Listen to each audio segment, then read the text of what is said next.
আসসালামু আলাইকুম। Hello varsity B unit ভর্তি ইচ্ছুক শিক্ষার্থীরা। আশা করি তোমরা সবাই ভালো আছো। আজ আমরা গতকালকে তোমাদের আমরা একটা উইকলি পরীক্ষা নিয়েছিলাম। সেটা তোমরা সারা দেশের সবগুলো ব্রাঞ্চে অ্যাটেন্ড করেছিলে। তো আজকে তোমাদের সেই ধারাবাহিকতায় সেই উইকলির সলভ ক্লাসে আমরা হাজির হয়েছি। যেখানে আমরা কিছু গুরুত্বপূর্ণ প্রশ্ন সলভ করব। যেখানে তোমরা সবচেয়ে বেশি প্রশ্ন যেগুলোতে ভুল করেছো সেইগুলোতে আমরা সলভে যাব। তবে তার আগে একটা জিনিস তোমাদের ক্লিয়ার করা দরকার। সেটা হচ্ছে তোমরা গত উইকলি পরীক্ষার আগের দিন অনেকেরই কনফিউশন ছিল যে সিলেবাস কি থাকে উইকলি পরীক্ষার মানবন্টন কি, তার ওই সিলেবাস এবং মানবন্টন আমরা একটু আলোচনা করব। দেখো, গত উইকলি পরীক্ষায় তোমরা সবসময় খেয়াল রাখবে যে উইকলি নাম্বার আমাদের কত। আমাদের গতকালকে যেটা ছিল সেটা হচ্ছে 1 নম্বর উইকলি ছিল। তো 1 নম্বর উইকলিতে সবসময় এরকম মাথায় রাখবা যে 1 2 3 আমরা যে উইকলি নেই সবগুলোতে লেকচার সেই নাম্বার হিসেবেই থাকবে। যেমন উইকলি 1 যদি হয় সবগুলো সাবজেক্টের লেকচার 1 হবে, আবার যদি উইকলি 2 হয় তাহলে সবগুলো লেকচার 2 হবে। তো সেই হিসেবে যদি বলা যায় তাহলে নেক্সট তোমাদের যে পরীক্ষা হবে সেই পরীক্ষায় যেটা যদি বলি উইকলি 2, এটার সিলেবাস থাকবে হচ্ছে বাংলা ইংলিশ, বাংলা লেকচার 1,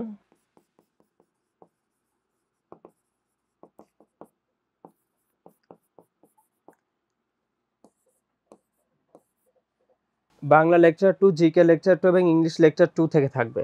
তোমরা এই জিনিসটা একটু খেয়াল রাখবে যে অন্য কোনো তোমাদের যাই পড়ানো হোক ক্লাসে সবগুলোতে এই 2 থেকেই থাকবে। যেমন লেকচার 2তে যা পড়ানো হয়েছে আমাদের কাছে তোমাদের প্রত্যেকে সিলেবাস দেওয়া আছে, সেই সিলেবাস থেকে ডেইলি এবং উইকলির যেই সিলেবাস সবগুলো থেকে তোমরা দেখে নিবে। উইকলি 2তে লেকচার 2 থেকে প্রশ্ন থাকবে এবং রিটেন এমসিকিউ সবই। তোমরা প্রশ্ন করো যে ভাই রিটেন তো পড়া না, রিটেন কোথা থেকে থাকবে? তোমাদের ম্যারাথন ক্লাসে বিস্তারিত রিটেনে পড়ানো হয় সেখানে, এবং রিটেনগুলো আমাদের এর ভিতরে যে বাংলা এবং ইংলিশের যেই সিলেবাস আছে ওর ভিতরে রিটেনের যে টপিক যেগুলো থেকে রিটেন আসার মতো ওইসব টপিক থেকেই আসবে। এখন মানবন্টন হচ্ছে আমাদের সেই ভার্সিটির মানবন্টনের মতোই। এমসিকিউ বাংলা ইংলিশে এমসিকিউ থাকবে হচ্ছে 15টা করে এবং রিটেন থাকবে হচ্ছে 20 মার্কসের। এটা হচ্ছে বাংলা এবং ইংলিশের জন্য।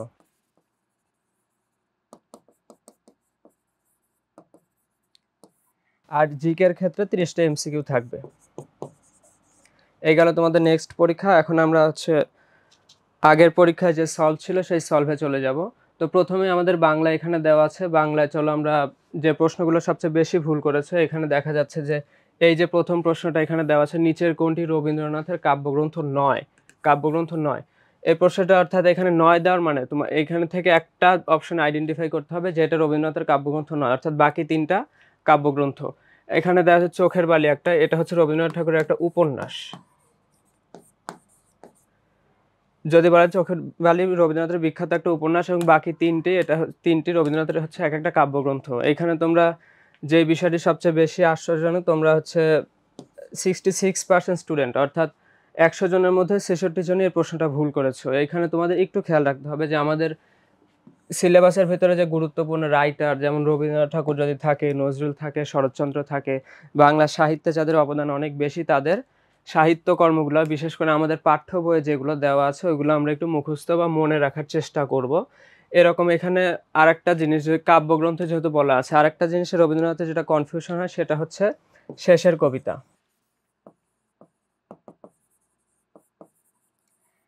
অনেকে এখানে যদি প্রশ্ন আসতে পারে এরকম, শেষের কবিতা কোন ধরনের গ্রন্থ, বা হচ্ছে রবীন্দ্রনাথ ঠাকুর নিচের কোনটি রবীন্দ্রনাথ ঠাকুরের রচিত উপন্যাস? এই শেষের কবিতা কবিতা থাকার কারণে অনেকে এটা হচ্ছে কাব্যগ্রন্থ বা কবিতা বলে জানে, কিন্তু আসলে এই জিনিসটা হবে শেষের কবিতা একটা উপন্যাস। এটা একটু মাথায় রাখবা। এই প্রশ্নগুলো দেখা যায় ঘুরে ফিরেই আসে। তো চলো পরবর্তী প্রশ্নে যাওয়া যাক। পরবর্তী প্রশ্নটা হচ্ছে কেন্তুমের 2টি শাখা হিত্তিক ও তুখারিক কোন অঞ্চলের অন্তর্গত? এই প্রশ্নটা দেখে তোমাদের মনে হতে পারে এটা কি ভার্সিটি স্টুডেন্টদের লেভেলের প্রশ্ন কিনা। আমার কাছে মনে হচ্ছে এই প্রশ্নটা একটু হার্ড তোমাদের লেভেলের জন্য। এই প্রশ্ন, এরকম প্রশ্ন দেওয়ার একটাই উদ্দেশ্য হচ্ছে যেহেতু আমাদের প্রোগ্রামটা হচ্ছে ভার্সিটি খ এবং গুচ্ছ, অর্থাৎ আমাদের ঢাকা বিশ্ববিদ্যালয়, জাহাঙ্গীরনগর, রাজশাহী, চট্টগ্রাম এবং গুচ্ছের জন্য প্রস্তুতি নেওয়া, নেওয়ার জন্য আমাদের এই প্রস্তুতিটা। তো এরকম প্রশ্ন তোমরা খেয়াল করলে দেখবা যে হচ্ছে জাহাঙ্গীরনগরে এরকম বেসিক লেভেলে খুব ডিপ থেকে কিছু প্রশ্ন থাকে। তো এটা বলা যায় এক প্রকার জাহাঙ্গীরনগর বিশ্ববিদ্যালয়ের লেভেলের প্রশ্ন। এটা হচ্ছে সম্ভবত 43rd BCS এ আসা একটা প্রশ্ন। তো এই প্রশ্নটার উত্তর হবে হচ্ছে এশিয়া। পরের প্রশ্নে যাই। প্রমিত রীতির অপর নাম কি? মৌখিক এবং আমরা ভাগ করি, এই ভাগের মধ্যে থেকে প্রমিত রীতি একটা আছে, যেটাকে হচ্ছে আমরা চলিত ভাষার একটা প্রমিত রীতির অপর নাম হচ্ছে মান রীতি, এবং এই আঞ্চলিক রীতির একটা নাম থাকে, যেটা হচ্ছে, এটাও প্রশ্ন অনেক সময় আসে, যেমন উপভাষা। উপভাষা বলা হয়, আঞ্চলিক রীতিকে অনেক সময় উপভাষাও বলা হয়। এর পরের প্রশ্ন হচ্ছে ব্যাকরণ মঞ্জুরি কার রচনা? এটা তোমাদের প্রিপারেশন বুকে সুন্দর করে বক্স করে লেখা আছে, যেটা তোমরা ভালো করে পড়লেই পারতে, কিন্তু দেখা যাচ্ছে যে 73% মানুষের প্রশ্নটা ভুল করেছে, যেটার উত্তর হবে ডক্টর মোহাম্মদ এনামুল হক। তো এই ইনফরমেশনগুলো আমাদের মাথায় রাখা জরুরি, কারণ এই বিখ্যাত বইগুলো, যেগুলো আমাদের বাংলা ভাষা ব্যাকরণ সম্পর্কে যেখানে বিস্তারিত লেখা থাকে, এই প্রশ্নগুলো যদি আমাদের না জানি, তাহলে ভর্তি পরীক্ষায় দেখবো অনেক সমস্যা হবে। এরপরে, যা পূর্বে দেখা যায়নি, এটার এক কথায় প্রকাশ। এই যে আমরা যদি পরবর্তী স্লাইডগুলোতে যাই, দেখা যাবে প্রত্যেকটাই এখানে 7-8টা প্রশ্ন আছে যে হচ্ছে এক কথায় প্রকাশ তোমরা পারো নাই। অর্থাৎ এই উইকলি পরীক্ষা যদি আমি সামারি করি, তাহলে দেখা যাবে যে টেক্সট বুক থেকে যে প্রশ্নগুলো আসছে, সেগুলো অনেক অংশেই তোমরা কভার করতে পারছো বা পেরেছো। আবার যদি হচ্ছে আমরা ব্যাকরণ থেকে দেখি, সেটাও পেরেছো, কিন্তু তোমরা একটা জিনিস ভুল করেছো বেশি, সেটা হচ্ছে এই যে এক কথায় প্রকাশ আমাদের সিলেবাসে যেটা ছিল মুখস্থ অংশে, তোমরা সেই মুখস্থ অংশটা অনেকেই বেশি ভুল করেছো। তো তোমাদের প্রতি সাজেশন থাকবে, যেটা আমরা যেমন পাঠ্য বই যেরকম গুরুত্ব দিয়ে পড়বো, ব্যাকরণ যেভাবে গুরুত্ব দিয়ে পড়বো, তার সাথে সাথে মুখস্থ অংশটা আমাদের গুরুত্ব দিয়ে পড়া উচিত। কেন উচিত? দেখো, ব্যাকরণ বা পাঠ্য বইয়ের যে আমাদের সিলেবাস অনেক বড়, ওখান থেকে কোন প্রশ্নটা আসবে না আসবে, এটা আন্দাজ করা বা বুঝতে পারা খুবই কঠিন একটা জিনিস। কিন্তু এই মুখস্থের যে সিলেবাস আছে, এটা যদি আমরা হচ্ছে প্রত্যেকটা লেকচারে তোমাদের ভাগ করে করে দেওয়া আছে তোমাদের পড়ার সুবিধার্থে। তোমরা অনেকেই মনে করতে পারো যে পরীক্ষার আগে পুরো এক কথা প্রকাশ, বাগধারা, সমর্থক শব্দ একসাথে বসে পড়ে চলে যাব, তাহলে এই ধারণাটা একটা বোকামির কাজ হবে। তুমি শেষের দিকে গিয়ে এতগুলো মুখস্থ আইটেম একসাথে পড়তে পারবে না। আমাদের লেকচারে যেভাবে সিরিয়াল করে তোমাদের জন্য পার্ট পার্ট করে ভাগ করে দেওয়া আছে, ওইভাবে যদি পড়ে যাও, তাহলে দিন শেষে দেখবে যে বড় একটা সিলেবাস তোমার শেষ হয়ে যাচ্ছে। তো এই মুখস্থ অংশ নিয়ে হেলাফেলা না করে এইখানে তোমরা যদি একটু টাইম দাও, তাহলে দেখবে যে পারবা। এই প্রশ্নটা ভুল করেছে 74% মানুষ, যেটা হচ্ছে যা পূর্বে দেখা যায়নি অদৃষ্ট পূর্ব অ্যান্সার হবে। এখানে দৃষ্ট মানে দৃষ্টি বা দেখার সাথে একটা সম্পর্ক আছে। তোমরা 61% অ্যান্সার করেছো অভূতপূর্ব। এখানে ভূতপূর্ব যেটা অস্তিত্বের সাথে সম্পর্ক, যা পূর্বে ছিল এখন নেই, বা এই যে ভূতপূর্ব, এগুলো অস্তিত্বের সাথে সম্পর্কিত, এখানে দেখার সাথে কোনো সম্পর্ক নাই। আমরা অশ্রুতপূর্ব, এখানে শোনা একটা শব্দটা দেখলেই বোঝা যাচ্ছে। আমরা যদি নাও জানি, নিজের আইডিয়া বা হচ্ছে যদি কমন সেন্স খাটাও যদি অ্যান্সার করতে যাই, তাহলে এখানে দেখার সাথে সম্পর্ক, এটা দেখলেই তো বোঝা যাচ্ছে যে দৃষ্ট বা দৃষ্টির সাথে সম্পর্ক আছে। এটা অটোমেটিক অ্যান্সার হওয়া, মানে না জানলেও এটা অনেকের পারার উচিত ছিল। এর পরবর্তী প্রশ্নে যাই। যা সহজে অতিক্রম করা যায় না, এটা একটা মুখস্থ, একটা ইম্পর্টেন্ট একটা প্রশ্ন বারবার আসে, যেটা হচ্ছে দূর অতিক্রম্য। এই জিনিসগুলো তোমরা একটু ট্রিক্স খাটা যেভাবে মনে থাকায়, এক একজনের এক একভাবে মনে রাখার কৌশল, তোমরা যেভাবে মনে রাখতে পারো সেইভাবে আগালে ভালো হয়। এই প্রশ্নটা অনেক বেশি মানুষ ভুল করেছে, 84%, এবং সঠিক উত্তর করতে পারছে মাত্র 16 জন। 100 জনে 16 জন, অর্থাৎ 16%। নেক্সট প্রশ্ন। যে কোনো বিষয়ে স্পৃহা হারিয়েছে, এখানে অনেকেই অ্যান্সার করতে পারে স্পৃহাহীন বা অস্পৃহ, কিন্তু এটা একটা অ্যান্সার হবে হচ্ছে বীতস্পৃহ। নেক্সট প্রশ্ন। যে পুরুষের স্ত্রী বিদেশ থাকে, এটাকে এক কথায় প্রকাশ করলে হয়, অ্যান্সার হচ্ছে প্রসিত ভার্য। এটা আবার আরেকটা টার্ম আছে, যেটা হচ্ছে প্রসিত। যে পুরুষের স্ত্রী বিদেশ থাকে, এটাকে আমরা প্রসিত পত্নীকে বলতে পারি।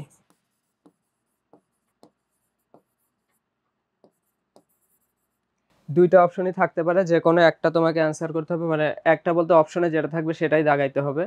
আবার এটার সাথে আরেকটা সম্পর্কিত প্রশ্ন আছে, সেটা হচ্ছে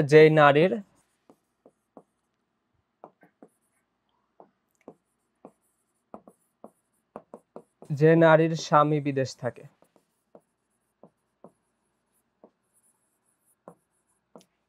এইটাকে এক কথা প্রকাশ করলে কি হয়? এটাকে এক কথা প্রকাশ করলে হয় যে প্রসিত ভর্তিকা।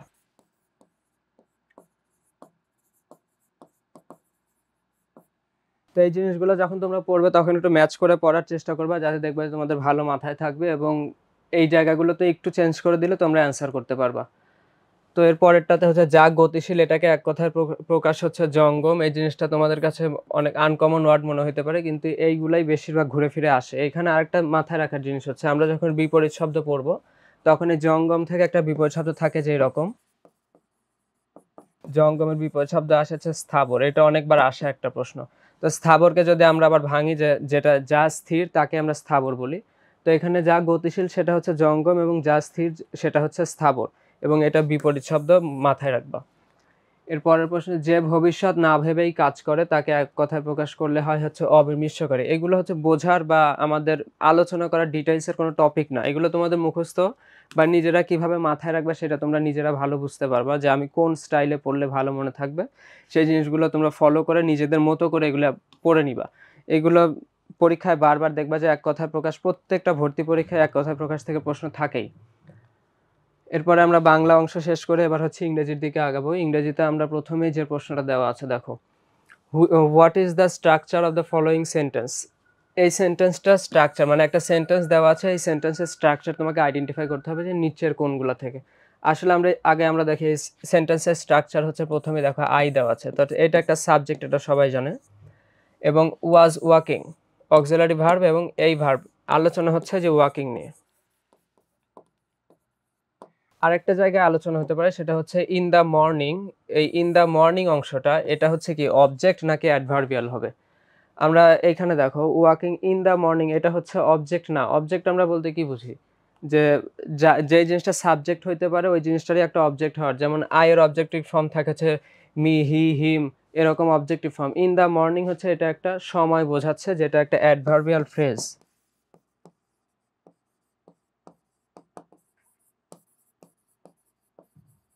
এটা একটা অ্যাডভার্বিয়াল ফ্রেজ। তার মানে এখন যদি অপশনের দিকে তাকাই আমরা দেখো এখানে অ্যাডভার্বিয়াল আছে, এখানেও অ্যাডভার্বিয়াল আছে, সাবজেক্ট সাবজেক্ট। পার্থক্য কি, এটা হচ্ছে ইনট্রানজিটিভ ভার্ব আর এটা হচ্ছে ট্রানজিটিভ ভার্ব। এখন আমরা ট্রানজিটিভ ভার্ব কি আর ইনট্রানজিটিভ ভার্ব কি এটা সবাই জানি, যে ট্রানজিটিভ ভার্বের সাথে সবসময় একটা অবজেক্ট থাকতে হবে এবং ইনট্রানজিটিভ ভার্বের সাথে কোনো সময় অবজেক্ট থাকে না।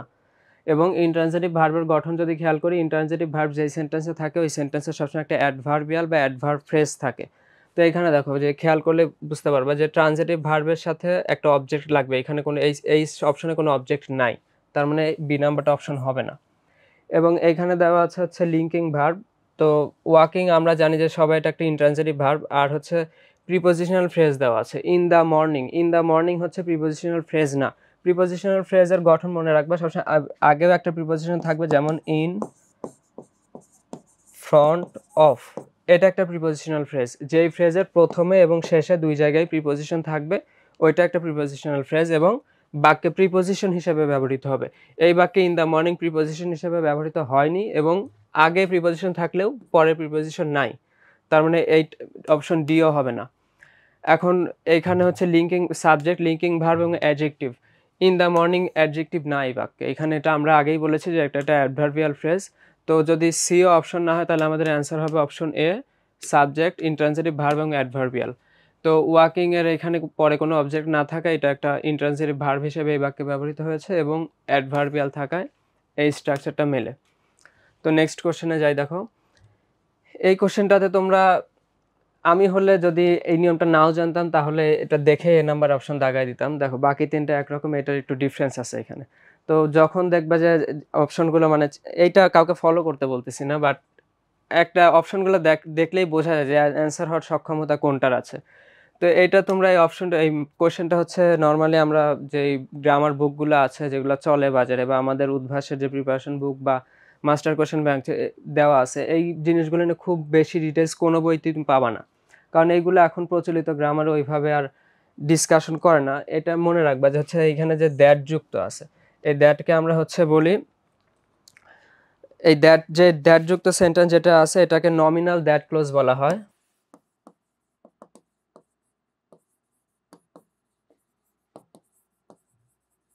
নমিনাল দ্যাট ক্লোজ, এই নমিনাল দ্যাট ক্লোজ থাকবে, এবং হচ্ছে একটা দেখবে যে খালি ঘর দেওয়ার পরে এখানে একটা সিঙ্গুলার ভার্ব দেওয়া থাকবে। এরকম যদি কোনো গঠন দেখো তাহলে সরাসরি এরকম দ্যাট যুক্ত যে সেন্টেন্স থাকবে ওই সেন্টেন্সটা অ্যান্সার হবে। তো এই কোশ্চেনটাতে তোমরা কারেক্ট অ্যান্সার করেছো 31%, এবং বাকি 69%ই হচ্ছে তোমরা ভুল করেছো। এরপরে যদি যাই, identify the sentence with an object complement. এখন প্রশ্ন হতে পারে অবজেক্ট কমপ্লিমেন্ট কি। অবজেক্ট কমপ্লিমেন্ট কি, এখন হচ্ছে অবজেক্ট কমপ্লিমেন্ট হচ্ছে সেই জিনিস, কমপ্লিমেন্ট আমরা সবাই জানি যে আমরা তখন বলি না যে thanks for your compliment. Compliment মানে অর্থাৎ আমাদের যদি কেউ প্রশংসা করে কোনো কথা বলে বা হচ্ছে আমাদেরকে বিশেষায়িত করে যদি কেউ কোনো কথা বলে, সেটাকে আমরা নরমালি কমপ্লিমেন্ট বলি। অবজেক্ট কমপ্লিমেন্ট মানে হচ্ছে অর্থ হচ্ছে অবজেক্টকে যেই জিনিসটা মানে বিশেষায়িত করে বা অবজেক্ট সম্পর্কে একটা বিশেষ তথ্য দেয়, অর্থাৎ অবজেক্টের কমপ্লিমেন্ট। দেখো আমরা তাহলে এখন এই সেন্টেন্সে খুঁজবো যে কোনটা অবজেক্ট এবং কোনটা অবজেক্টের কমপ্লিমেন্ট হিসাবে ব্যবহৃত হচ্ছে। তো ফার্স্ট অপশনে আসলে সাবজেক্ট, ভার্ব, অবজেক্ট এবং এইখানে হচ্ছে গ্রামার। দেখো হি টট মি গ্রামার। আমরা এখন অবজেক্ট আবার দুই ধরনের আছে, হচ্ছে ডিরেক্ট অবজেক্ট আর হচ্ছে ইনডিরেক্ট। ডিরেক্ট অবজেক্ট কি আর ইনডিরেক্ট অবজেক্ট কি? আমরা যদি সরাসরি মনে রাখার জন্য গ্রামারের যে রুলস বলে, আমরা হচ্ছে হোয়াট যদি দ্বারা যদি প্রশ্ন করি ভার্বকে, তাহলে যেই অ্যান্সার পাওয়া যায় ওটা হচ্ছে ডিরেক্ট অবজেক্ট। আর হুম দ্বারা প্রশ্ন করলে যে অ্যান্সারটা পাওয়া যায় ওটা নর্মালি আমরা গ্রামারের সিস্টেমে জানি সেটা হচ্ছে ইনডিরেক্ট অবজেক্ট। আবার আরেকটা মনে রাখার সহজ উপায় আছে, হচ্ছে ব্যক্তি যদি বোঝায়, অবজেক্ট যদি ব্যক্তি হয় ওটা হচ্ছে হবে ডিরেক্ট, সরি ইনডিরেক্ট। অবজেক্ট ব্যক্তি হলে সেটা হবে ইনডিরেক্ট অবজেক্ট, আর বস্তু হলে হবে ডিরেক্ট অবজেক্ট। তো এখানে দেখো হচ্ছে হি টট মি গ্রামার। এখন যদি আমরা টটকে যদি হু বা হুম দিয়ে হট অফ হুম দিয়ে প্রশ্ন করি, তাহলে এখানে এই যে আমরা যে ট্রিক্স সহজে শিখলাম, অবজেক্ট ব্যক্তি, এখানে মি হচ্ছে ইনডিরেক্ট অবজেক্ট এবং গ্রামার হচ্ছে ডিরেক্ট অবজেক্ট। তার মানে এখানে কোনো অবজেক্ট কমপ্লিমেন্ট নাই এই সেন্টেন্সে, তার মানে এই প্রশ্নের অ্যান্সার এ নাম্বার হবে না। বি নাম্বারে যদি যাই, দ্য সিন মেড আস ম্যাসমারাইজড। এখানে হচ্ছে অবজেক্ট একটাই আছে এবং এটা হচ্ছে আস ইনডিরেক্ট অবজেক্ট। বা আমরা যখন দেখবো যে একটা সেন্টেন্সের অবজেক্ট দুইটা থাকে, তখন আমরা ব্যক্তি বা বস্তু হিসাবে ডিরেক্ট ইনডিরেক্ট দুইটা ভাগে ভাগ করব। কিন্তু যেখানে একটা সেন্টেন্স অবজেক্ট থাকবে ওইটা ডিরেক্ট ইনডিরেক্টের কোনো আলোচনা না, এটা ডিরেক্ট একটা অবজেক্ট। এখন এখানে কথা হচ্ছে ম্যাসমারাইজটা এখানে কি? এই ম্যাসমারাইজটাই হচ্ছে এই আস অবজেক্টকে এখানে কমপ্লিমেন্ট দিচ্ছে। মানে দ্য সিন মেড আস, মানে এই সিনটি আমাদের ম্যাসমারাইজ, মানে কি মনোমুগ্ধ করেছে বা হচ্ছে ভালো লেগেছে আমাদের, এই অর্থ প্রকাশ করছে। তো এই আজকেই এই ম্যাসমারাইজড অবজেক্টটা একটা আজ সম্পর্কে একটা অতিরিক্ত তথ্য প্রদান করতেছে, অর্থাৎ এই ম্যাসমারাইজটা এখানে হচ্ছে অবজেক্ট কমপ্লিমেন্ট। তো অ্যান্সার হবে এইটা। বাকি এগুলো অ্যান্সার হবে না, কারণ এখানে এটা একটা অ্যাডভার্বিয়াল, অবজেক্টের সাথে এটার কোনো সম্পর্ক সেরকম নাই। আবার এখানে উই লঞ্চড দ্য প্রোগ্রাম, এটা একটা অবজেক্ট, কিন্তু in the face of utmost adversities এটা একটা অ্যাডভার্বিয়াল ফ্রেজ। তো এইখানে অবজেক্ট কমপ্লিমেন্ট কোনো মানে এই সেন্টেন্স বাদে বাকি তিনটার কোথাও অবজেক্ট কমপ্লিমেন্ট নাই। নেক্সট প্রশ্ন হচ্ছে what did he give you here, what is a an. আগের স্লাইড আমরা আলোচনা করেছি, হোয়াট দিয়ে যদি কোনো প্রশ্ন করা হয় ভার্বকে, তাহলে সেটা সরাসরি কি হয়? ডিরেক্ট অবজেক্ট হয়। তো এখানে আমাদের হোয়াট হচ্ছে ইজ অ্যান বলছে, এটা সরাসরি ডিরেক্ট অবজেক্ট হবে। নেক্সট প্রশ্ন হচ্ছে after the assembly session was dash the people of this country protested. এটা আমাদের টেক্সট বুকের একটা লাইন, তোমাদের টেক্সট বুকের একটা লাইন, কিন্তু ওইখানে টেক্সট বুকে যে ওয়ার্ডটা দেওয়া আছে সেই ওয়ার্ডটার সাথে ওয়ার্ডের একটা সিমিলার ওয়ার্ড ব্যবহার করে এখানে আমাদের অ্যান্সার দেওয়া আছে। টেক্সট বুকে যেটা দেওয়া আছে সেই ওয়ার্ডটা এখানে অপশনে নাই, কিন্তু ওইটার সিমিলার একটা ওয়ার্ড আমাদের খুঁজে বের করতে হবে। তো দেখো আমরা যদি অপশনগুলোর দিকে তাকাই, কল্ড ইনটু অ্যাডজর্নড অর্থ হচ্ছে মুলতবি করা, মানে কোনো সেশন বা অ্যাসেম্বলি চলতেছে সেটাকে আমরা বন্ধ করা বা হচ্ছে স্থগিত করে দেওয়া, এই টাইপ অর্থ। কল্ড ইনটু মানে হচ্ছে ডাকা বা এই টাইপের অর্থ। স্টার্টেড মানে শুরু হওয়া, কমেন্সড মানেও শুরু হওয়া বা স্টার্ট হওয়া। তো এই তিনটা দেখো এক অর্থ প্রকাশ করতেছে। যদি অর্থের দিক দিয়ে বিবেচনা করি তাহলে আমাদের এক সেন্সে বলে অ্যান্সার হবে এ নাম্বার। আবার আমরা আর একটা ইয়ে করতে পারি, কমার আগের অর্থ এবং পরের অর্থের সাথে একটা সামঞ্জস্য রেখে অ্যান্সার করতে পারি। যাও দেখো, after the assembly session was dash the people of this country protested. Protest হচ্ছে কখন করে? আমরা 7 মার্চে যে ভাষণের আমাদের যে টেক্সটটা বইয়ে দেওয়া আছে সেখানে পিপুল প্রোটেস্ট কখন করে? অ্যাসেম্বলিটা অ্যাডজর্ন বা মুলতবি হয়ে যাওয়ার পরে। যখন আমরা 3 মার্চে অ্যাসেম্বলি হওয়ার কথা ছিল, কিন্তু 1 মার্চ যখন মুলতবি ঘোষণা করে তখন হচ্ছে আমাদের মানুষরা প্রোটেস্ট করে সেই তার মুলতবি করার ঘটনাটার বিরুদ্ধে। তো এখানে অ্যান্সার হবে এ নাম্বার। এ নাম্বার অ্যান্সার করেছে মাত্র 32% মানুষ এবং 68% মানুষ বা শতকরা 68 জন তোমরা অ্যান্সারটা ভুল করেছো। এবং আশ্চর্যজনক বিষয় যে তোমরা যখন প্রত্যেকটা প্রশ্ন অ্যান্সার করার সময় অর্থ দেখে বুঝে অ্যান্সার করার চেষ্টা করবা। দেখো এই তিনটা অর্থ একই বোঝাচ্ছে, আর একটা প্রশ্নের অপশন অর্থ একটু ভিন্ন বোঝাচ্ছে। তো ওই তিনটা অটোমেটিকই এটা কমন সেন্সে বোঝা যায় যে অ্যান্সার হওয়ার সম্ভাবনা খুবই কম। নেক্সট প্রশ্ন যাই, mister Yahya had called the session of the assembly in his capacity. এখানে here is his is a an, মানে হিজ শব্দটা এখানে হচ্ছে কোন পার্টস অফ স্পিচ সেটা আইডেন্টিফাই করতে হবে। তো প্রোনাউন, এখন অপশনের মধ্যে প্রোনাউন, অ্যাডজেক্টিভ আছে, অ্যাডভার্ব আছে, প্রিপোজিশন আছে। হিজ কোনো হিসেবে প্রিপোজিশনের মধ্যে বসেন, এটা আমরা সবাই জানি। অ্যাডভার্বও না, অ্যাডভার্ব হচ্ছে ভার্বকে মডিফাই করলে সেটা অ্যাডভার্ব, এখানে ভার্বকে হিজে মডিফাই করার হিজের সাথে কোনো সম্পর্ক নাই। তো আমরা দুইটা জিনিস হইতে পারে, প্রোনাউন হতে পারে, অ্যাডজেক্টিভ হতে পারে। দেখো প্রোনাউন কোথায় বসে, অবস্থান, বা আমরা বাক্যে যখনই কোনো পার্টস অফ স্পিচ আইডেন্টিফাই করব তখন আমরা চিন্তা করব যে আসলে এটার অবস্থান কোন জায়গায়, বা হচ্ছে সবসময় অবস্থান দিয়েও বিচার করা যায় না, কার সাথে সম্পর্ক বা কাকে মডিফাই করছে। প্রোনাউনের সম্পর্ক কি? প্রোনাউনের সম্পর্ক নাউনের সাথে, যা নাউনের পরিবর্তে বসে আমরা সেটাকেই প্রোনাউন বলি। এখানে কি হিজ নাউনের পরিবর্তে বসেছে? না। হিজ, দেখো হিজের পরে হচ্ছে ক্যাপাসিটি, যেটা একটা নাউন। তো আমরা কি জানি যে নাউনের পূর্বে যে ওয়ার্ডটা বসে সেটা কোনো বিচার বিবেচনা ছাড়াই কি হয়, অ্যাডজেক্টিভ হয়। তো এই সেন্টেন্সটা হচ্ছে হিজ এখানে অ্যাডজেক্টিভ হিসেবে ব্যবহৃত হচ্ছে, যেটাকে আমরা আরও যদি স্পেসিফিক করে বলি পজেসিভ অ্যাডজেক্টিভ। তো এই প্রশ্নটার তোমরা সঠিক অ্যান্সার করতে পেরেছ মাত্র 26% স্টুডেন্ট, এবং 74% স্টুডেন্ট এটা ভুল করেছো। তোমাদের জানার জন্য বলি যে উদ্ভাস তোমরা অলরেডি ট্যালেন্ট হান্টের যে সলভ ক্লাসে সেখানে জানতে পেরেছো যে উদ্ভাস তোমাদের জন্য এই যে সিস্টেম একটা ইউনিক সিস্টেম, তোমাদেরকে কিভাবে আরও সার্ভিস ভালো দেওয়া যায় বা তোমাদের সমস্যাগুলো কিভাবে আরও সহজে আইডেন্টিফাই করা যায় সেটা বের করার জন্য একটা সফটওয়্যার তারা ইউজ করে। সেটার মাধ্যমে আমরা পরীক্ষার পরে জানতে পারি যে কোন কোশ্চেনটার অ্যান্সার কতজন ঠিক দিয়েছো, কতজন ভুল দিয়েছো। তো সেইটা বিবেচনা করে আজকে আমরা এখানে এসেছি যে কোন কোশ্চেনগুলো স্টুডেন্টদের কাছে কঠিন মনে হচ্ছে সেইগুলোর সলভ নিয়ে। তো নেক্সট কোশ্চেনে যাই। এটা হচ্ছে which one is spelled correctly, মানে কোন শব্দটাই চারটা অপশনের মধ্যে কারেক্টভাবে আছে সেটা, মানে স্পেলিং কারেক্ট আছে সেটা বের করতে হবে। তো আমরা যদি দেখি এখানে পসেশন শব্দটার হচ্ছে এখানে দুইটা এস হবে, অর্থাৎ এটা হচ্ছে কারেক্ট পজিশনে। আর এটা হচ্ছে ম্যাজিস্ট্রেসিস, এটার কারেক্ট হবে হচ্ছে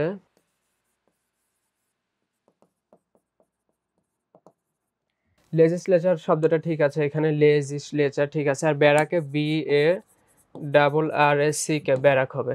তো তোমরা যদি হচ্ছে এই ওয়ার্ডগুলো হচ্ছে বই, তোমাদের বেশিরভাগই লেজিসলেচার শব্দটা বইয়ে আছে, তো টেক্সট বুকের ব্যারাক শব্দটা বইয়ের, ম্যাজিস্ট্রেসি পজেশন এগুলো সব তোমাদের টেক্সট বইয়ের ওয়ার্ড। তো টেক্সট বই যখন তোমরা পড়বা তখন খেয়াল করে পড়বা যে প্রত্যেকটা ওয়ার্ড কিভাবে ভালো করে মনে রাখা যায়, এবং গুরুত্বপূর্ণ ওয়ার্ড মানে যেগুলো স্পেলিংয়ে আসার সম্ভাবনা আছে, নর্মালি মানুষ ভুল করে, ওই ওয়ার্ডগুলো একটু দেখে দেখে পড়ে যাওয়ার।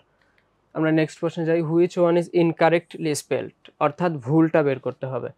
দেখো অ্যাসাসিনেশন, অ্যাকিউমুলেট, অ্যাবস্টিনেন্স, অ্যাভোরেন্স, এই ওয়ার্ডগুলোর কোন শব্দটা ভুল আছে সেটা বের করতে হবে এর ভেতর থেকে। তো ভুল বের করতে গেলে তোমাদের আইডেন্টিফাই করে রাখা উচিত যে দেখো এখানে তিনটা মানে ইনকারেক্টলি বলা আছে, অর্থাৎ তিনটা কারেক্ট আছে। তো আমরা অ্যাসাসিনেশনে যে ওয়ার্ডটা ডাবল এস এটা ঠিক আছে, অ্যাকুমুলেটও ঠিক আছে, অ্যাবস্টিনেন্সও ঠিক আছে, অ্যাভোরেন্স এই যে এখানে একটা ই হবে, ইটা হলে এটা কারেক্ট হতো, অর্থাৎ যদি ইনকারেক্ট দেখি তাহলে এটা ইনকারেক্ট হবে। নেক্সট এইগুলো হচ্ছে তোমাদের সিলেবাসের ভিতরেই ছিল, তোমরা যদি একটু ভালোভাবে পড়তে গুরুত্ব সহকারে তাহলে এগুলো সবারই পারার কথা ছিল। এগুলোর মধ্যে তেমন ট্রিক্স বা হচ্ছে অনেক বেশি বোঝার বা তেমন কিছু নাই। কারেক্ট স্পেলিং অ্যানিহিলেট, এটা হচ্ছে কারেক্ট, বাকিগুলো ভুল আছে। বাংলা বানানো হবে হচ্ছে BGALOW, আর এটা হবে হচ্ছে এবং অ্যাক্সেলারেট, এখানে একটা ই হবে। নেক্সট প্রশ্ন যাই। Which one is closest to personal, এটা একটা ভোকাবুলারি। পার্সোনালে হচ্ছে আমরা নর্মালি ইয়েতে র্যাঙ্ক বা বিভিন্ন ব্যক্তিদের যে পদমর্যাদা সেটা বোঝাতে ব্যবহার করি পার্সোনাল শব্দটা, এখানে র্যাঙ্ক হবে। নেক্সট হচ্ছে হোয়াট ইজ বেনেডিকশন, বেনেডিকশন শব্দের অর্থ হচ্ছে আশীর্বাদ, আশীর্বাদ। এই দেখো বুন মানে হচ্ছে আমরা জানি আশীর্বাদ, তো এইটার যদি মিনিং চাচ্ছে তাহলে বেনেডিকশনের ইয়ে হবে অর্থ বা ক্লোজেস্ট মিনিং যেটা সেটা হচ্ছে বুন, মানে এটা অর্থ আশীর্বাদ। এবং বাকি যে তিনটা শব্দ দেওয়া আছে এই তিনটা শব্দের অর্থই হচ্ছে অভিশাপ। তোমরা মাত্র 28% এটা সঠিক উত্তর করতে পেরেছে এবং বাকিরা এইটা কাটা ওঠার একমাত্র উপায় হচ্ছে তোমাদের শব্দের অর্থগুলো একটু ভালোভাবে জেনে রাখা। এগুলো সবই মুখস্থ, এখানে ট্রিক্স বলার কিছু নাই। নেক্সট হচ্ছে the finger was pointed at, এটা একটা appropriate preposition, pointed at somebody অথবা সামথিং। নেক্সট প্রশ্ন, the unsteady air dash the candle blew out, এটা একটা গ্রুপ ভার্বের, আমার গ্রুপ ভার্ব টপিক থেকে আসা প্রশ্ন। এই যে এখানে ব্লিউ অ্যাওয়ে, ব্লিউ অফ, এগুলো সবগুলো আলাদা আলাদা মিনিং আছে। ব্লিউ আউট মানে হচ্ছে নিভিয়ে দেওয়া। তো আমরা যদি এখানে ক্যান্ডেল জিনিসটা থাকলে যে নিভিয়ে দেওয়ার সাথে নিভিয়ে, আনস্টেডি এয়ার মানে একটা বাতাস মোমবাতিটা নিভিয়ে দিয়েছে এরকম বোঝাচ্ছে। তারপরে একই জিনিস blow out the table lamp, অর্থাৎ কাউকে বলা হচ্ছে, এটা একটি ইম্পারেটিভ সেন্টেন্স, টেবিল ল্যাম্পটা বন্ধ করে দেওয়ার জন্য বলা হচ্ছে। নেক্সট প্রশ্ন হচ্ছে, এটা একটা idiom phrase, the beauty sleep, beauty sleep সন্ধ্যা নিদ্রা বা হচ্ছে যে রাতের যে ঘুম, মানে প্রথম দিকে যে ঘুমটা যেটা অনেক ভালো হয় সেটাকে আমরা বিউটি স্লিপ বলি। এইটা the sleep before midnight, in the afternoon, এই যে অ্যান্সার হবে দ্য স্লিপ বিফোর মিডনাইট, অর্থাৎ সন্ধ্যা মানে রাতের প্রথমার্ধে আমরা যে ঘুমটা ঘুমাই সেটাকে বিউটি স্লিপ বলে। এটা একটা ফ্রেজ বা ইডিয়ম যেটা বলি। তো তোমরা বাংলার মতো ইংরেজিতে দেখা গেল যে হচ্ছে তোমরা মুখস্থ অংশে বেশি ভুল করেছো। এটা একমাত্র কারণ তোমরা মুখস্থ অংশ গুরুত্ব সহকারে পড়ো নাই। তো অনেকের ধারণা যে মুখস্থ অংশ আমরা শেষের দিকে পড়বো ভর্তি পরীক্ষার আগে আগে, তাহলে মনে থাকবে। কথা হচ্ছে তোমরা যদি সবকিছু ভর্তি পরীক্ষার আগে আগে পড়ার জন্য রেখে দাও, দেখবা যে তখন গিয়ে আর কোনটা রেখে কোনটা পড়বা সেই সময় পাবা না। এরপর আমরা সাধারণ জ্ঞানে চলে যাব। বাংলায় মুসলমানদের মধ্যে আধুনিক শিক্ষা প্রচলনে কে অগ্রণী ভূমিকা পালন করেন? এটা আমাদের নওয়াব আব্দুল লতিফ, যিনি হচ্ছে বাংলায় মুসলমানদের যে শিক্ষা দীক্ষা আমরা পিছিয়ে ছিলাম ব্রিটিশ আমলে বা ব্রিটিশ ভারতে যেই সময়, সেই সময় নওয়াব আব্দুল লতিফ কিছু গুরুত্বপূর্ণ উদ্যোগ নেন, যেটার কারণে বাংলা মুসলমানরা শিক্ষা গ্রহণে একটু আগ্রহী হয় বা তাদের শিক্ষার তিনি ব্যবস্থা করেন। পরবর্তীতে নিচের কোন মসজিদটির নির্মাতা নাসির উদ্দিন নুসরত শাহ?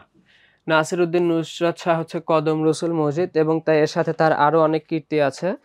তো তার অনেক কীর্তির দিকে গেলে আমরা দেখতে পাই যে হচ্ছে গৌড়ের যে বড় সোনা মসজিদ, তারপরে কদম রসুল মসজিদ এখানে, তারপরে রাজশাহীর যে বাঘা মসজিদ আছে, রাজশাহীর বাঘা মসজিদ একটি গুরুত্বপূর্ণ। এটাও পরীক্ষা আসে যে রাজশাহীর বাঘা মসজিদের নির্মাতাকে বা বাঘা মসজিদ কার কীর্তি। এই মিঠাপুকুর বা বাগেরহাটের যার একটা মিঠাপুকুর আছে সেটার কীর্তি, সেটা কার কীর্তি, এগুলো হচ্ছে সব নাসির উদ্দিন নুসরত শাহ। এরকম প্রশ্নগুলো তোমরা যখন ভুল করবা বা পড়তে যাবা তখন দেখবা যে এই প্রশ্ন রিলেটেড আর কি কি প্রশ্ন হতে পারে ওই দিকে একটু খেয়াল রেখে পড়বা। তাহলে দেখবা যে এই প্রশ্নের জায়গায় এই অপশনটা যদি আমি এখানে কদম রসুল মসজিদ না দিয়ে বাঘা মসজিদ বা হচ্ছে বাগেরহাটের যে মিঠাপুকুর যদি এগুলো দিতাম তাহলে কিন্তু প্রশ্নটা করা যেত। তো ওইভাবে পড়লে আশা করা যায় তোমাদের কমন পাওয়ার নিশ্চয়তা বেড়ে যাবে। খলিফাতুল্লাহ কার উপাধি? খলিফাতুল্লাহ হচ্ছে জালালউদ্দিন মোহাম্মদ শাহের উপাধি। জালালউদ্দিন মোহাম্মদ শাহ কে ছিলেন? রাজা গণেশের ছেলে ছিলেন, যার শাসনামল ছিল 1415 থেকে 16 অথবা 1418 থেকে 19, মানে তিনি সম্ভবত 2 মেয়াদে হচ্ছে শাসন করেছিলেন। তো তিনি জালালউদ্দিন মোহাম্মদ শাহ নিজেকে খলিফাতুল্লাহ হচ্ছে উপাধিতে ভূষিত করেন বা খলিফাতুল্লাহ উপাধি গ্রহণ করেন। পরবর্তীতে 50-এর মন্বন্তর নিয়ে নির্মিত চলচ্চিত্র কোনটি? 50-এর মন্বন্তর নিয়ে চলচ্চিত্র, ছবি, পেইন্টিং, তারপরে হচ্ছে নাটক, অনেক কিছুই আছে। এখন তোমাদের এই প্রশ্নে দেখলে বুঝতে পারবা যে নেমেসিসে কিন্তু 50-এর মন্বন্তর রিলেটেড। অশনি সংকেত, এটা 50-এর মন্বন্তর রিলেটেড। চিত্রা নদীর পাড়ে, এটা একটা হচ্ছে সিনেমা, 1947 সালে দেশভাগের উপর নির্ভর করে বানানো। এবং ক্ষুধিত পাষাণ হচ্ছে রবীন্দ্রনাথ ঠাকুরের একটা ছোট গল্প। তো এখন কথা হচ্ছে এই দুইটাই 50-এর মন্বন্তর রিলেটেড, কিন্তু আমাদের প্রশ্নে কি আছে? চলচ্চিত্র। 50-এর মন্বন্তর সম্পর্কিত চলচ্চিত্র হচ্ছে অশনি সংকেত, আর নেমেসিস হচ্ছে 50-এর মন্বন্তর সম্পর্কিত নাটক, যেটা আমরা পরের প্রশ্নে গেলেই দেখতে পারবো।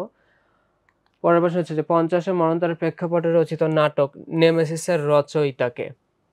আগের প্রশ্ন হচ্ছে অশনি সংকেতের হচ্ছে এটা যদি চলচ্চিত্র হয় তাহলে চলচ্চিত্রের পরিচালককে?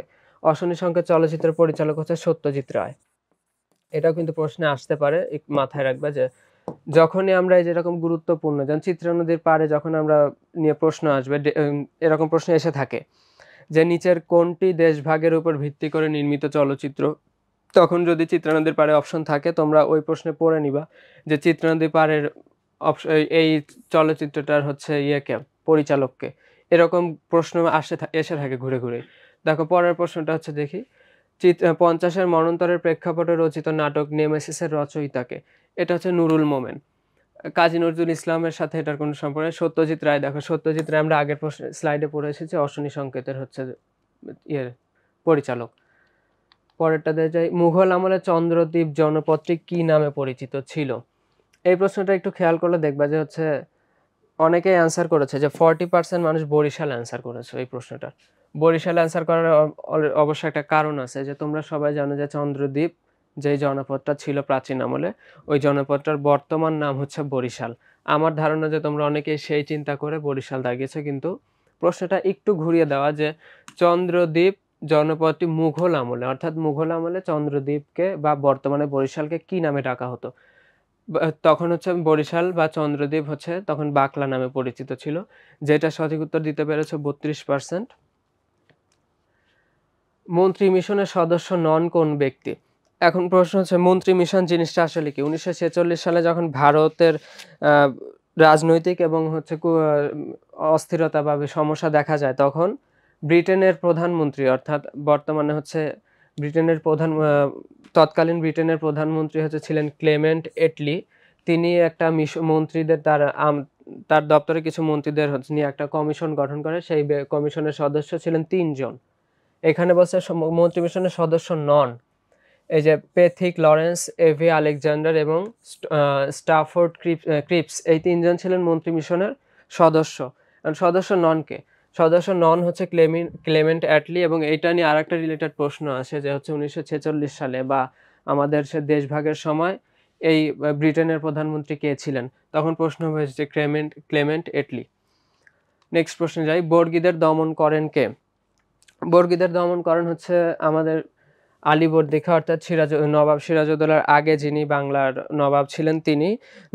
আলীবর্দী খাঁ হচ্ছে তিনি যখন তার শাসন আমল ছিল, তখন তিনি বাংলা থেকে বর্গীদের অত্যাচারের কারণে বর্গীদেরকে দমন করেন, এই এলাকা থেকে বিতাড়িত করেন। পরবর্তী প্রশ্ন, বঙ্গভঙ্গের পরে গঠিত পশ্চিম বাংলা প্রদেশের গভর্নর নিযুক্ত হন কে? আমরা জানি যে 1905 সালে বঙ্গভঙ্গ হয়। এখন এই বঙ্গভঙ্গ হয়ে যে গঠিত হয় 2টা প্রদেশ।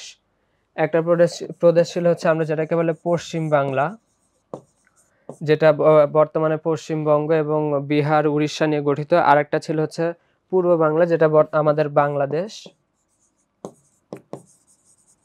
এবং আসাম প্রদেশ নিয়ে গঠিত। তো এখানে বলছে পশ্চিম বাংলা প্রদেশের, অর্থাৎ বর্তমানে যেটা পশ্চিমবঙ্গ অঞ্চল বা ওই প্রদেশের গভর্নরকে নিযুক্ত হন। তোমরা অনেকে অ্যান্সার করেছে যে ব্যামফিল্ড ফুলার, 24% মানুষ। ব্যামফিল্ড ফুলার আসলে পশ্চিম বাংলা প্রদেশের গভর্নর ছিলেন না। ব্যামফিল্ড ফুলার ছিলেন আমাদের পূর্ব বাংলা প্রদেশের গভর্নর, মানে যাকে তখন হচ্ছে আমরা লেফটেন্যান্ট গভর্নর বলতাম। তো আর পশ্চিম বাংলা প্রদেশের ছিলেন হচ্ছে অ্যান্ড্রু ফ্রেজার। আর লর্ড কার্জন যিনি, তিনি হচ্ছে বঙ্গভঙ্গের যে যে নিয়মটা করা হয় বা যে সিস্টেমটা করা হয়, তিনি সেটা অনুমোদন করেছিলেন। এবং তখন তিনি বাংলার গভর্নর বাংলা না, ভারতবর্ষে ব্রিটিশের শাসনকর্তা ছিলেন। এবং চেমসফোর্ড ছিলেন এই বঙ্গভঙ্গের যে পরিকল্পনাকারী বা মূল পরিকল্পনাকারী ছিলেন হচ্ছে চেমসফোর্ড। পরবর্তীতে সেন্ট্রাল ন্যাশনাল মোহামেডান অ্যাসোসিয়েশন গঠন করেন কে? সৈয়দ আমির আলী। আমাদের এখানে অপশনে যে অপশনগুলো দেখা যায়, সৈয়দ আহমদ খান, সৈয়দ নওয়াব আব্দুল লতিফ, সৈয়দ আমির আলী, ইনাদের হচ্ছে ইনারা ব্রিটিশ ভারত আমলে যখন ইনারা বেঁচে ছিলেন, তখন ইনারা বাংলায় বা হচ্ছে মুসলমানদের বা আমরা বলি এই অঞ্চলের মানুষদের জন্য শিক্ষা এবং সংস্কৃতিতে এগিয়ে নিয়ে আসার জন্য অনেক কিছু করেছিলেন। নানান সংগঠন প্রতিষ্ঠা করা, শিক্ষা প্রতিষ্ঠান স্থাপন করা। তো সেরকমই প্রত্যেকটা ব্যক্তির আলাদা আলাদা কিছু কাজ আছে। আমরা যদি এমসিকিউ জিকেতে ভালো করতে চাই, তাহলে এই ব্যক্তিদের সম্পর্কে তাদের উল্লেখযোগ্য কাজগুলো একটু মাথায় রাখতে হবে। এই যে সেন্ট্রাল ন্যাশনাল মোহামেডান অ্যাসোসিয়েশন, এটা হচ্ছে গঠন করেন সৈয়দ আমির আলী। নেক্সট কোশ্চেনে যাই, বঙ্গভঙ্গ রদ কার্যকর হয় কত সালে? এইখানে একটা প্রশ্নটা এক জায়গায় কনফিউশন আছে, সেটা হচ্ছে বঙ্গভঙ্গ রদ হয় কত সালে আর রদ কার্যকর হয় কত সালে, দুইটা কিন্তু আলাদা প্রশ্ন। এই জন্য তোমরা 1911 সাল দাগিয়েছে হচ্ছে 50%, অর্থাৎ 100 জনের মধ্যে 50 জনই তোমরা 1911 সাল দাগিয়েছো। এখানে একটু জিনিস মাথায় রাখবা, 11 সালে বঙ্গভঙ্গ রদ ঘোষণা হয় এবং এই ঘোষণাটা কার্যকর হয় হচ্ছে 1912 সালে। নেক্সট প্রশ্ন যাই। দিল্লি সালতানাতের পতন ঘটে কোন যুদ্ধের মাধ্যমে? এটা আমরা সবাই জানি পানিপথের প্রথম যুদ্ধের মাধ্যমে বাবর এবং ইব্রাহিম লোদির মধ্যে যে যুদ্ধটা হয় সেই যুদ্ধের মাধ্যমে দিল্লি সালতানাতের মূলত পতন ঘটে। এরপরে বক্সারের যুদ্ধে ইংরেজ বাহিনীর নেতৃত্ব দেন কে? আমরা যে মীর জাফরের যে জামাতা মীর কাসিম, যিনি হচ্ছে যাকে ব্রিটিশরা বা ইংরেজরা হচ্ছে আমাদের এই নবাব সিরাজউদ্দৌলাকে পতন করার পরে, মানে নবাব সিরাজউদ্দৌলার পতনের পরে মীর জাফর ক্ষমতায় ছিল। মীর জাফরের সাথে ব্রিটিশদের যে মনোমালিন্য বা তার সাথে বিরোধের কারণে মীর কাসিমকে হচ্ছে ক্ষমতায় বসায় ব্রিটিশরা, ইংরেজরা। তো তারপরে মীর কাসিমের সাথে হচ্ছে আমাদের মীর কাসিমের সাথে ইংরেজদের একটা যুদ্ধ হয়, যেটাকে আমরা বক্সারের যুদ্ধ বলে জানি। সেই বক্সারের যুদ্ধে ইংরেজ বাহিনীকে নেতৃত্ব দিয়েছিলেন মেজর মনরো। তো অনেকেই মাত্র 25% মানুষ এটা সঠিক অ্যান্সার করতে পেরেছে, বাকি 75% ভুল করেছে। অনেকেই অ্যাডমিরাল ওয়াটসন আমাদের হচ্ছে পলাশির যুদ্ধের আগের যে ঘটনা, তোমরা বাংলায় যে সহপাঠে যে ইয়েটা আছে, নবাব সিরাজউদ্দৌলা যে নাটকটা আছে, ওইটা পড়লে ওখানে ওয়াটসনের নাম পাবা। আবার লর্ড ক্লাইভ হচ্ছে সেই পলাশির যুদ্ধ পর্যন্ত মানে ওই সময়কার ব্যক্তি ছিলেন, এবং মেজর মনরো ছিলেন সেই বক্সারের যুদ্ধে ইংরেজ বাহিনীর নেতৃত্বে।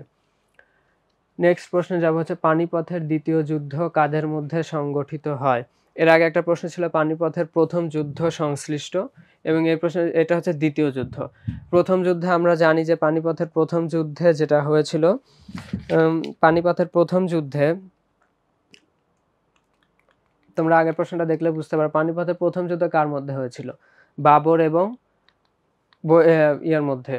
ইব্রাহিম লোদির মধ্যে। এবং পানিপথের দ্বিতীয় যুদ্ধ হয় বৈরাম খাঁ এবং হিমুর মধ্যে। এখানে হিমু পরাজিত হন। আর বৈরাম খাঁর পরিচয় আমরা সবাই জানি। দ্বিতীয় পরের প্রশ্নে যে রাজা শশাঙ্কের মৃত্যুর পর সৃষ্ট অরাজকতা পরিস্থিতিকে মৎস্যান্বয় বলে উল্লেখ করা হয়েছে কোন গ্রন্থে? এইটাও একটা প্রশ্নটা একটু ঘুরিয়ে দাও, যে আমরা সবাই জানি যে মৎস্যান্বয় কি জিনিস, যে ছোট মাছ বড় মাছ ছোট মাছকে খেয়ে ফেলবে, অর্থাৎ পাল রাজাদের যে রাজা শশাঙ্কের যে মৃত্যুর পরে এবং পাল শাসন শুরু হওয়ার আগের যে সময়টা, যখন বাংলায় একটা অরাজক পরিস্থিতি বিরাজ করে, ওই পরিস্থিতিকে আমরা হচ্ছে মৎস্যান্বয় বলে জানি। এবং প্রশ্নটা হচ্ছে সেই মৎস্যান্বয় শব্দটার তো একটা উৎপত্তি বা কোথা থেকে এসেছে, সেই শব্দটা কোথায় উল্লেখ করা হয়েছে। তো এই রামচরিতম নামে একটা বই ছিল, ওই বইয়ে এই শব্দটা পাওয়া যায়। এরপর হচ্ছে বঙ্গভঙ্গ রদ ঘোষণা করেন কোন ব্রিটিশ রাজা? এটা পঞ্চম জর্জ। এটা একটা কমন সব বারবার আসা প্রশ্ন, যে বঙ্গভঙ্গ রদ যে ঘোষণা করা হয়, সেটা হচ্ছে ঘোষণা যিনি করেন তিনি হচ্ছেন পঞ্চম জর্জ। অনেকেই ভুল করে এই যে দেখো ডি নাম্বার লর্ড হার্ডিন্স দাগিয়েছে। হার্ডিন্স দাগানোর কারণ হচ্ছে বঙ্গবন্ধু রদের সময় হচ্ছে লর্ড হার্ডিন্স এখানকার ছিলেন, ব্রিটিশের গভর্নর ছিলেন, তখন গভর্নর জেনারেল ছিলেন। কিন্তু তিনি আসলে যে ঘোষণাটা হচ্ছে তিনি করেননি, ঘোষণাটা করেছিলেন জর্জ। এরপরে ঘন ঘন বিদ্রোহ সংঘটিত হওয়ায় কে বাংলাকে বুলগাকপুর বা বিদ্রোহী নগরী বলে অভিহিত করে? বিদ্রোহী নগরী বলে অভিহিত করেন হচ্ছে জিয়াউদ্দিন বারানি। এবং এর সাথে তোমাদের এইখানে প্রশ্নগুলো সলভ করার সময় দেখবে যে যেই প্রশ্নের অপশনগুলো আছে তাদের ভিতরে উল্লেখযোগ্য তাদের কি কি কাজকর্ম আছে।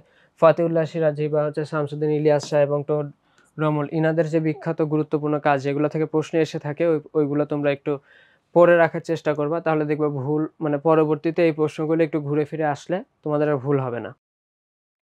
ধর্মপালের উপাধি কি ছিল? ধর্মপালের উপাধি ছিল হচ্ছে বিক্রমশীল। এটা একটা মুখস্থের জিনিস। বাংলায় চিরস্থায়ী বন্দোবস্ত বিলুপ্ত করা হয় কত সালে? ভারতবর্ষ ভাগ হওয়ার পরে আমাদের যে পাকিস্তান এবং ভারত নামে দুটি দেশ গঠন হলো, এই দেশ গঠন হওয়ার পরে চিরস্থায়ী বন্দোবস্ত এটা এক প্রকার হচ্ছে আমরা যে ব্রিটিশ শাসন আমলে যেটা চালু হয়েছিল জমিদারি প্রথা সম্পর্কিত একটা জিনিস। তো সেই জমিদারি প্রথা সম্পর্কিত সেই আইনটা বা সেই বিলটা যেটা ছিল সেটা 1950 সালে বাদ হয়ে যায়। এরপরে জিকেতে আমরা শেষ করে এখন তোমাদের এমসিকিউ পার্ট, সবচেয়ে বেশি যে ভুলগুলো করেছিল সেগুলো আমরা এখানে দেখিয়ে দিলাম, যে কোনটাতে কত পার্সেন্ট স্টুডেন্ট ভুল করেছে বা কোনটা সঠিক করেছে, এবং ওই রিলেটেড কিভাবে তোমরা এগুলো মনে রাখতে পারো আর সেগুলো আলোচনা করলাম। এবার আমরা রিটেন অংশে যাব। রিটেন অংশে তোমাদের যে প্রশ্ন ছিল, আমি যদি রিটেনের প্রশ্নটা দেখি তাহলে এখানে দেখতে পাবো যে বাংলাতে তোমাদের 3 ধরনের প্রশ্ন ছিল। 3 ধরনের প্রশ্নের মধ্যে এক প্রকার ছিল হচ্ছে একটা অনুচ্ছেদ দিয়ে সেখান থেকে প্রশ্নের অ্যান্সার করা। সেখানে 10 মার্ক সম্ভবত বরাদ্দ ছিল এবং ২ নাম্বারে ছিল হচ্ছে ব্যাকরণ সংশ্লিষ্ট এবং ৩ ছিল হচ্ছে এক কথায় প্রকাশ। এগুলো আসলে তোমরা সলভ শিট যখন ব্রাঞ্চে গেলে তোমাদের সলভ শিট দিয়ে দেওয়া হবে বিস্তারিত। তোমরা সেখানে সবগুলোর অ্যান্সার পেয়ে যাবা। এখানে আমি জাস্ট একটু আলোচনা করব যে তোমরা এই কোয়েশ্চেন গুলো কিভাবে অ্যান্সার করতে পারবা বা কিভাবে পড়বা। রিটেন নিয়ে তোমাদের এই যে উইকলির আগে অনেক প্রশ্ন ছিল। এখন কথা হচ্ছে যে প্রথম কথা রিটেনের প্রশ্ন কোথা থেকে আসে? আমাদের ভর্তি পরীক্ষা যদি আমরা বাংলা, ইংলিশ প্রশ্ন কিভাবে কোথা থেকে আসে, রিটেনটা এনালাইসিস করি তাহলে দেখা যাবে বাংলায় আমাদের যে অনুচ্ছেদ আমরা দিয়েছিলাম, তোমাদের এখানে সোনার তরী এবং অপরিচিতা থেকে একটা অনুচ্ছেদ দেওয়া ছিল। আ প্রত্যেকটা সেটে সম্ভবত ২ সেটে হচ্ছে অপরিচিতা এবং ২ সেটে যে ইউনিক আমাদের ৪ টা সেট থাকে, ২ টা সেটে ছিল অপরিচিতা আর ২ টা সেটে হচ্ছে সোনার তরী থেকে। তো ওই অনুচ্ছেদের যে ভিতরে নিচে যে ৪ টা বা ৫ টা প্রশ্ন দেওয়া ছিল, ওইগুলা সলভ করার ক্ষেত্রে তোমরা খেয়াল রাখবা। যখন আমরা অপরিচিতা বা সোনার তরী পড়বো, তার প্রত্যেকটা ওয়ার্ড মানে যেগুলো আমাদের কাছে অপরিচিত বা অজানা মনে হয়, সেই শব্দগুলোর অর্থ এবং ব্যাকরণিক বিশ্লেষণ আমাদের মাস্টার কোয়েশ্চেন ব্যাংক এবং প্রিপারেশন বুকে প্রত্যেকটা অধ্যায়ের এইরকম ব্যাকরণিক বিশ্লেষণ দেওয়া আছে। তোমরা যদি ওগুলো একটু খুলে ভালো করে দেখে পড়ো তাহলে তোমাদের রিটেনে এই উইকলিতেও এবং আমরা যদি হচ্ছে ভার্সিটি যে ভর্তি পরীক্ষা সেইখানে খেয়াল করি ওখানেও দেখবা যে এরকম ব্যাকরণ থেকেই প্রশ্ন আসে। ৪ টা বা ৫ টা প্রশ্ন যাই থাকুক তার মধ্যে ১ টা বা ২ টা ব্যাকরণ থেকে প্রশ্ন থাকে। একটা ওয়ার্ড অর্থ মানে অর্থ জানতে চায়, শব্দের অর্থ বা কোনো হচ্ছে সপ্রসঙ্গ উদ্ধৃতি, কোনো কবিতার লাইন বা হচ্ছে কোনো গল্পের একটা লাইন দিয়ে সেটা ব্যাখ্যা করতে বলে। বা এরকম ব্যাকরণ থেকে প্রশ্ন থাকে যে সাধু থেকে চলিততে পরিবর্তন বা পদ নিয়ে আইডেন্টিফাই করতে হয়। এরকম প্রশ্ন থাকে এই অনুচ্ছেদ থেকে। তো অনুচ্ছেদ থেকে পড়া একমাত্র এটাতে ভালো করার উপায় হচ্ছে যে আমাদের প্রিপারেশন বুকে এই প্রত্যেকটা গল্প এবং কবিতার এরকম বিস্তারিত ডিটেইলস আলোচনা করা আছে। তোমরা এগুলো একটু ধরে, ধরে পড়ার চেষ্টা করবা। এবং ব্যাকরণ থেকে আমাদের যে প্রশ্নটা থাকে, এই যে এখানে একটা প্রশ্ন দিচ্ছে ব্যাকরণ কাকে বলে? বাংলা ব্যাকরণের আলোচ্য বিষয় সম্পর্কে সংক্ষেপে আলোচনা করো। এগুলো হচ্ছে ৫ মার্কের একটা প্রশ্ন ছিল। ৫ মার্কের প্রশ্নের কথা হচ্ছে কতটুকু লিখবো? তোমাদের ভর্তি পরীক্ষায় একটা ইয়ে থাকবে যে ফিক্সড জায়গা কিন্তু ফিক্সড থাকে। এরকম পেজে হচ্ছে ঘর করা থাকে যে ১ পেজে ১০ মার্কের জন্য সাধারণত আমাদের এরকম একটা পেজ বরাদ্দ থাকে। আবার ৫ মার্কের জন্য দেখা যায় যে ১ পেজের ২০ মার্ক যেহেতু এটা হচ্ছে ধরো যে বাংলার ১ নাম্বার পেজ, এটা বাংলার ২ নাম্বার পেজ। এইখানে একটা পেজ থাকবে এরকম। খুব বেশি হলে এটার সাথে যদি প্রশ্ন যদি বড় হয়, তাহলে এটার সাথে আরেকটু পেজ বাড়ায় দিতে পারে বা কিন্তু সচরাচর গত বছর আমরা যে পরীক্ষাটা দিয়েছি এখানে দেখা গেছে যে এরকম একটা ১০ মার্কের জন্য ১ পেজ থাকে আর ৫ মার্কের জন্য এখানে হাফ পেজ, হাফ পেজ মাঝখানে ডিভাইডার দিয়ে মানে ভাগ করা থাকে। তো তোমাদের এই ব্যাকরণ কাকে বলে? ব্যাকরণের আলোচ্য বিষয়। ব্যাকরণের আলোচ্য বিষয় যদি আমরা ডিটেইলসে লিখতে চাই অনেক কথা। তো ব্যাকরণ কাকে বলে সংক্ষেপে একটু লেখে আলোচ্য বিষয়ের যে প্রধান পয়েন্টগুলা ওই পয়েন্টগুলো এবং ওই পয়েন্টগুলোর ভিতরে কি কি কোন কোন টপিক আলোচিত হয় ওইগুলো নিয়ে সংক্ষেপে তুমি হাফ পেজের মধ্যে লিখতে পারবা। লেখার ক্ষেত্রে মাথায় রাখবে যে কম কথায় আমরা কম শব্দ ব্যবহার করে যদি আমরা বেশি কথা প্রকাশ করতে পারি বা বেশি ডিটেইলস ইনফরমেশন দিতে পারি সেটাই ভালো। তো পয়েন্ট করে যদি সুন্দর করে তোমরা কথাগুলোকে ছোট ছোট পয়েন্টে বুলেট পয়েন্ট করে আকারে লিখে হাফ পেজের মধ্যে শেষ করতে হবে, এটা মাথায় রাখবা। আর এক কথায় প্রকাশে এখানে যেটা ছিল এখানে এগুলোতে তো খুব বেশি জায়গায় এটা হাফ পেজের কম জায়গায় লাগবে। এরপরে ইংলিশে যাই। ইংলিশে এখানে ফিল ইন দ্য গ্যাপস দেওয়া আছে। এই গ্যাপস গুলো মোটামুটি তোমাদের হচ্ছে সব টেক্সট বইয়ের থেকেই প্যারাফ্রেজ করে দেওয়া থাকে। এরকম যদি আমাদের নরমালি ভর্তি পরীক্ষায় বিগত বছরের প্রশ্নে যেটা দেখা গিয়েছে যে আমাদের এসেছিল উইথ ক্লুজ। আর এখানে তোমাদের উইকলিতে আসে উইথআউট ক্লুজ। এগুলা টেক্সট বইয়ের আমরা যখন পড়বো, তখন গুরুত্বপূর্ণ ওয়ার্ড, ভার্ব, প্রিপোজিশন এগুলো একটু খেয়াল রেখে পড়বো যে কোন জায়গায় কোন ভার্বটা বা প্যাসেজ পড়ে যাতে আমরা প্যাসেজটা এমনভাবে পড়বো। রিটেনের ক্ষেত্রে তোমাদের ইংলিশ ফর টুডে যে বইটা আছে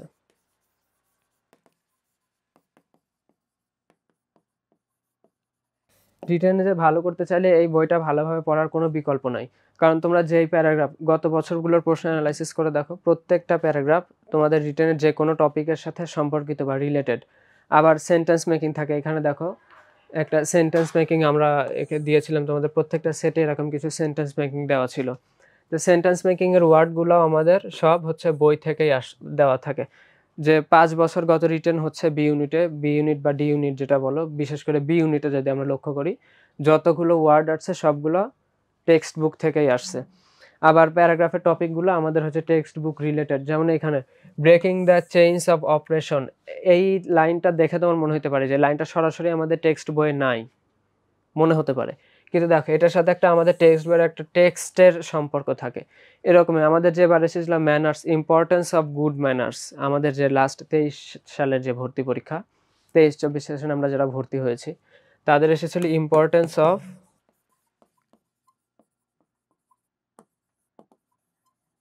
গুড ম্যানার্স। তো এটা এখন দেখে মনে হচ্ছে যে আমাদের ইম্পর্টেন্স অফ গুড ম্যানার্স এই লেসন বা এইরকম কোনো ইউনিট আমাদের বইয়ে নেই, কিন্তু আমাদের ম্যানার্স অ্যান্ড এটিকেট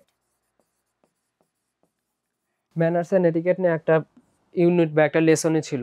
তো ম্যানার্স অ্যান্ড এটিকেট যদি পড়ে থাকো তাহলে ইম্পর্টেন্স অফ গুড ম্যানার্স লিখতে পারার কথা বা জানার কথা।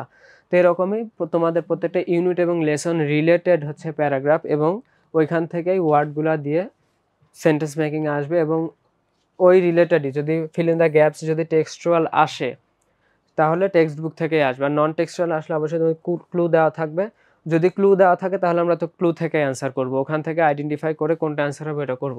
আর যদি উইদাউট ক্লুজ দেওয়া থাকে এবং উইদাউট ক্লুজটা যদি বইয়ের প্যাসেজ থেকেই দেওয়া থাকে তাহলে আমরা ওই যে সব হুবহু বইয়ের শব্দগুলাই ব্যবহার করার চেষ্টা করব। আর যদি খুবই এরকম বইয়ের শব্দগুলো মাথায় না আসে তাহলে আর তো অ্যান্সার তো করতে হবে। যেহেতু আমাদের রিটেনে কোনো নেগেটিভ মার্কিং নাই, আমরা সর্বসময় চেষ্টা করব যে রিটেনে এমসিকিউ ফুল অ্যান্সার করতে পারি না পারি রিটেনে ফুল অ্যান্সার করে আসার। তো এরকম 5টা ফিল ইন দ্য গ্যাপ যদি সেম টু টেক্সটের একদম এক্সাক্ট ওয়ার্ড মাথায় না থাকলেও ওইটার সিমিলার ওয়ার্ড বসানোর চেষ্টা করব। এটা হচ্ছে মোটামুটি তোমাদের রিটেনের গেল। এখন তোমরা অনেকেই অনেক প্রশ্ন করো যে তোমাদের প্রশ্নের মধ্যে আবার 2 ধরনের ক্যাটাগরি থাকে। যদি আমরা যে গত উইকলিতে আমি যেটা ফেস করলাম তোমাদের প্রাইভেট গ্রুপে, যেটা যে প্রশ্নগুলো ভাই কোন ব্রাঞ্চে কখন পরীক্ষা, আসলে ব্রাঞ্চে যে কখন পরীক্ষা হবে বা তোমার ব্রাঞ্চের টাইম কত এটা তোমরা নিজেদের ব্রাঞ্চগুলো থেকে জেনে নেওয়ার চেষ্টা করবা, ব্রাঞ্চে যোগাযোগ করলে এগুলো জানতে পারবা। তোমাদের গ্রুপে তোমরা যে কোনো কমপ্লেন বা যে কোনো কিছু জানার থাকলে জিজ্ঞাসা অবশ্যই করতে পারো, কিন্তু তোমাদের সুবিধার্থে বলছি যে কোন তথ্যটা কোথায় পাবা এটা তোমাদের একটু জানা জরুরি। যেমন কখন পরীক্ষা হবে বা তোমাদের ব্রাঞ্চে কখন পরীক্ষা হবে, কয়টায় পরীক্ষা হবে, এগুলো তোমরা ব্রাঞ্চ থেকে জেনে নিতে পারবা। আর আমাদের কাছ থেকে যেটা জানতে পারবা যে হচ্ছে এই যে এরকম কিছু প্রশ্ন, যে কোনো পড়াশোনা সংক্রান্ত প্রশ্ন তোমরা আমাদের কাছে জিজ্ঞেস করলে জানতে পারবা। তো আশা করি তোমাদের পরবর্তী উইকলি ভালো হবে, এই আশা করে আজকের লাইভ এখানে শেষ করছি। তোমরা পরবর্তী ক্লাসের দিনে তোমরা ব্রাঞ্চে গেলে তোমাদের হচ্ছে সলভ শিট দিয়ে দেওয়া হবে। আর সবার জন্য শুভকামনা। আসসালামু আলাইকুম।